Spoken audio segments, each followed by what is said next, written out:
Hey, today I'm going to be teaching you how to make one of these super simple electric motors. The first thing you need are neodymium, you need really strong magnets, so go find yourself some really strong magnets. The next thing you'll need is some copper wire. I ripped this out of the side of my house, but I'm like 80% sure the hardware store sells it as well if you don't feel like destroying your house. Lastly is the hardest thing to get, which is a battery. You can use a AA or a AAA. Just not something weird like a 9-volt battery, you freak.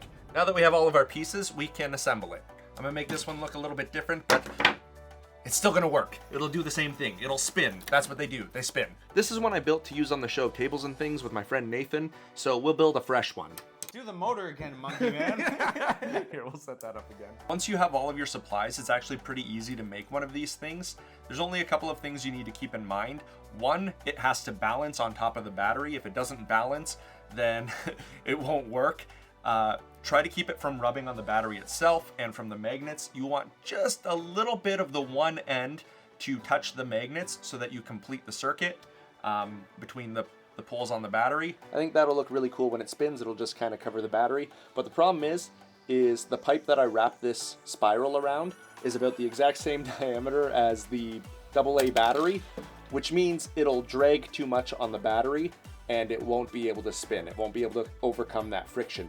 So we got to use a AAA battery. Not a big deal. It'll work.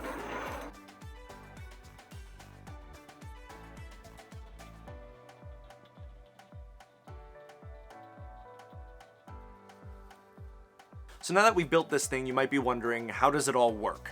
So the first thing that's happening is we're running a current through this copper wire using the battery. So it's touching at the top and then it makes contact with the batteries, but that completes our circuit. Our current flows all the way through. And when electricity runs through a conductor, we're creating a magnetic field.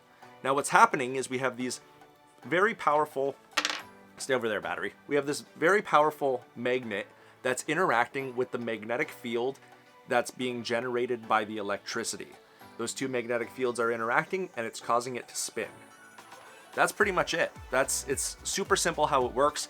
It's the easiest electric motor you can build. You can build one of the more traditional ones you used to do in school or wherever you're at, where it's battery and then a little spool of wire and you flick it and it just spins indefinitely. But this is the easiest one you can make. It takes like, I don't know, 2 minutes to make and you're golden. If yours isn't working, there's a couple of things that could be happening. One, make sure that the wire isn't rubbing on anything. If the copper wire is creating too much friction by rubbing either on the battery or too tightly against the magnets, it might shake a little bit or it might do nothing. And the other thing is make sure that it's balanced. Make sure your battery is charged, because if you're using a dead battery, it won't work. And aside from that, that's how you make a homopolar motor. This isn't like the normal type of stuff I do on this channel. I'm not a science channel. I'm doing this because I started a TV show, an internet talk show with my buddy Nathan, and I did this project, and I didn't show exactly how to make one of these in the show, but I thought that I would clarify, and I thought it would be a lot of fun to make one of these with you. So thanks for watching. I love you lots. I'll see you in the next one. Bye for now.